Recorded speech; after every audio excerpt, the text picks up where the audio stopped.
السلام عليكم ورحمة الله تعالى وبركاته. تحياتي لكم مشاهدينا الكرام، نحييكم بهذه الصورة الجميلة. تابع القمة المنتظرة بين المنتخبين، بين المنتخب الوطني المغربي والمنتخب الإيراني. أسود القاع يدخلون لهذه المباراة وهم يعلمون جيدا أنه المهمة لن تكون سهلة أمام واحدا من أقوى المنتخبات على الساحة العالمية، المنتخب الإيراني الذي توج بطل لآسيا في 12 مناسبة وصاحب المركز السادس عالميا. تعودنا من خلال هذا المنتخب الوطني المغربي لكرة القدم داخل القاعة، تعودنا على رفع شعار التحدي، واليوم تحدي الأسود. لا نريد منح المنتخب الإيراني هدايا، لا نريد الهدايا. هنا الهجمة المرتدة مشات لسفيان مسرار، سفيان جول. لا لا لا لا ضاعت يا سفيان. فعل الفرصة المغربية من جانب النخبة الوطنية، تحضير من انس العيان، انس تيجامان عبر الجهة اليسرى، تلعب لفائدة بلال البقالي. بلال هشام مسرار، بلال التسديدة خطيرة، جول جول جول جول جول جول جول جول جول جول ويجول. نتمنى أن تكون رصاصة الرحمة. هدف سليم، هدف سليم. شوفوا اللقطة من إعادة هذه الحركة، وما يتأكدوا من حركة ناصر عيان. كان في اعتراض بالنسبة للاعب المنتخب الإيراني، وكيبان لقطة عادية، كنظن لقطة عادية، لقطة عادية. يلا يا حكم، قرار يخوفني الآن. أوه أوه أوه جول جول جول جول جول جول جول جول. يتم تأكيد الجول والفرحة المستحقة من الجماهير المغربية.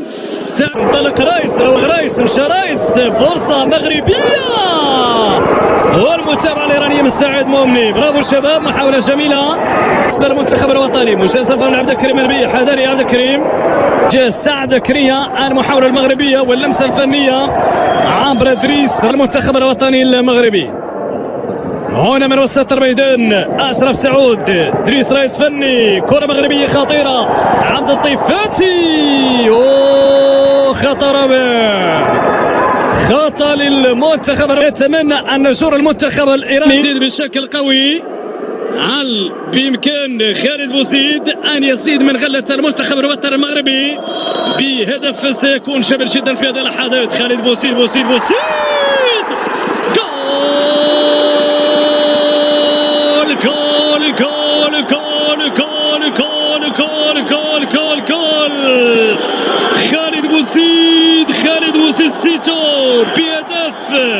هذه الكرة الصاروخية من طرف لاعب المنتخب الوطني المغربي، أعطاهم درس في عملية تسديد مثل هكذا كرة المنتخب الإيراني.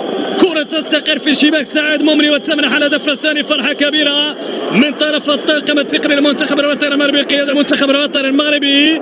كاد أن يفعل المميز عبد اللطيف فاتي، لاحظوا من زاوية ضيقة، لكن تدخل الحارس سعيد مؤمن نفس المنوال بالنسبة للجولة الثانية. خروج مرفوعة من سعيد ونهاية الشوط الأول. منتخب مرة أخرى شعار التحدي أن يبحث من جديد عن لقب قاري له بعد التشويش ب4 ألقاب، لقبين على مستوى بطولة أفريقيا. أنه الأخطاء تظهر بالنسبة للمنتخب الإيراني، هذه تسدد والحارس مؤمن السعيد يتدخل. والمتابعة من شلاح كروي استراتيجي للمنتخب الوطني المغربي. لاحظوا يدبرها بنوع من الذكاء، سواء عبر الحوار بالنسبة لل5 دقائق الأولى. مقطوعة كرة إيرانية تسدد خطيرة، وعلى الأخطاء المكلف، وعلى الأخطاء المكلف الحارس عبد الكريم البيع. مرة أخرى المنتخب الوطني المغربي. هنا لاحظوا تسديدة من زاوية ضيقة من طرف، ليس بهذا الشكل بهذا الصورة يوسف يا جواد، ليس بهذه الطريقة لأنت تضيع مجهود المجموعة. هنا استثمار هذه الكرة، تبرر فرصة خطيرة في الشباك يا سفيان، بعد الافتكاك وبعد التحضير وبعد الأعمال من يوسف الجواد، وقبله كما تابعنا من انس العيان الافتكاك بطريقة رائعة من انس العيان من اسماعيل مسك. واضح خطأ واضح كان في اللقطة الأخيرة من طرف لاعب المنتخب الإيراني حسين. الآن فرصة في اللحظات الصعبة والقاتلة. اسماعيل والدوح الاختصاصي في مثل هكذا كرات. اسماعيل اوه اسماعيل يتصدى لهذه الكرة حاول اسماعيل ودوح ان يسجل بتهديد مرمى المنتخب الوطني المغربي، ما دام انه النجاعه الهجوميه غابت على المنتخب الايراني، لذلك حل الكرات الثابته تلعب تسدد والمتابعه رائعه من طرف الحارس. يعود دفاعيه مترسه كالعاده والابعاد من طرف كناس العيان الوطن المغربي لو يصل الخطا الخامس. مشات ترجيه اليمنى، حذاري جول للمنتخب الايراني يتحرك هذا الشوط الثاني، والهدف جاء بلمسه بلمسه في الشوط الثاني. لاحظوا الان بهذه التمريرات القصيره التحضير كان من طرف لاعب رقم 8 مسلم ولاد غباد، يتمكن من هو من سدد في اخر المطاف، وقبلها كانت عمليه تحضير من جانب محمد العباسي في الصوره لاعب رقم 9 صفر المنتخب. يلا فرصه مغربيه، فرصه ضاعت الفرصه يا ادريس يا رئيس الفني، ادريس رئيس الفني كان بامكانه الانفراد ضيق على الخناق. لاحظوا من عاد بموس، اذا كره ايرانيه تسدد والهدف التعادل. هدف الثاني، هدف التعادل ياتي من طرف حسين طيبي، يسجل الثاني وفرحه من الجماهير الايرانيه. المنتخب الايراني لاحظونا سددت بقوه، تستقر في شباك المنتخب الوطني المغربي، في شباك عبد الكريم نبيه. تسديده لا تسدد كريم نبيه، يعني تصدى لكرات اكتسبت طبعا الخطوره في الشوط الثاني. عبد الكريم نبيه بلغ من تلقي هدفين، لاحظونا الانفراد ثم التسديد. حتى الادوار الدفاع اللي كانت صارمه في الشوط الاول. نتابع المراوغه من يوسف جواد وتأجل تحقيق الانتصار على حساب منتخب الايراني. فرصه خطيره،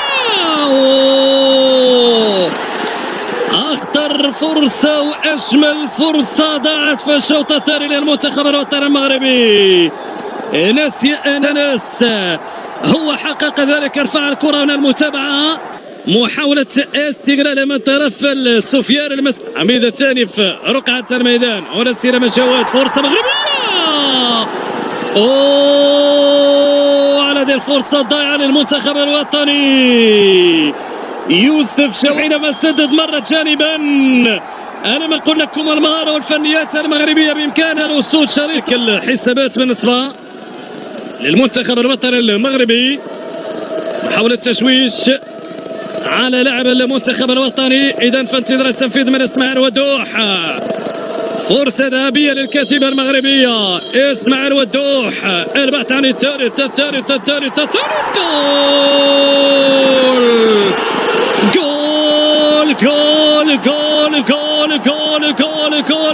جول الله عليك، الله عليك يا اسماعيل. حينما دار اسماعيل جاء الهدف من اسماعيل والدوح اللقب الايراني.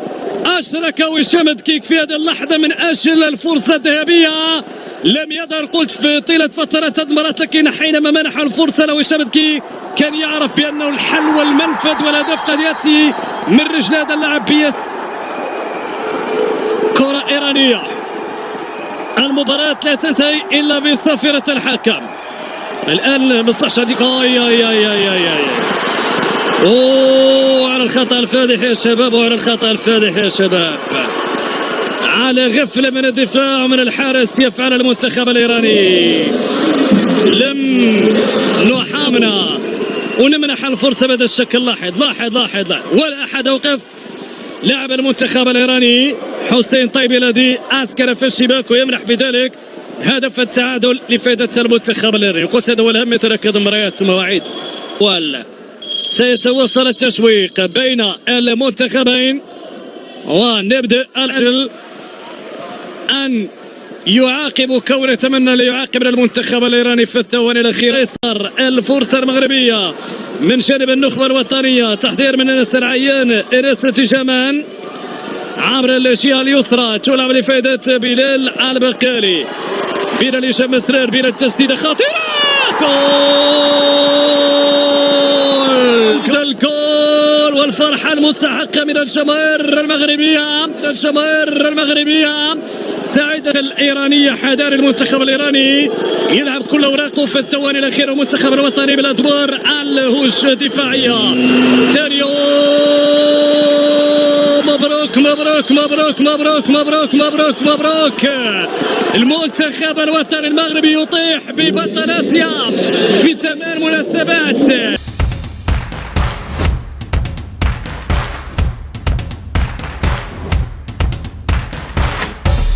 مباراة اليوم بين المنتخب المغربي والمنتخب الإيراني في دور 16 من كأس العالم لكرة القدم داخل القاعة عام 2024 ستكون مواجهة من العيار الثقيل. المنتخب المغربي تأهل بعد احتلاله المرتبة الثانية في مجموعته ب6 نقاط خلف المنتخب البرتغالي الذي تصدر 9 نقاط. أما المنتخب الإيراني فقد تصدر مجموعته بجدارة بعد حصد 9 نقاط. المباراة تنطلق عند الساعة 1:30 بعد الظهر بتوقيت المغرب. وعلى الرغم من أن المنتخب المغربي يعاني من غيابات عدة قد تؤثر على قوته، إلا أنه سيبذل كل ما في وسعه في هذه المباراة الحاسمة. في المقابل المنتخب الإيراني قوي ويملك فريقا متكاملا، مما يجعله خصما صعبا بعد تصدره مجموعته. ستكون المباراة مثيرة وتحسم في تفاصيل صغيرة جدا. لا تفوتوا هذا اللقاء الذي سينقل مباشرة على قناة الرياضية المغربية TNT، وأيضا على شبكة قنوات بإن سبورت. لا تنسوا الاشتراك في القناة لمتابعة هذا اللقاء الناري والمباريات القادمة.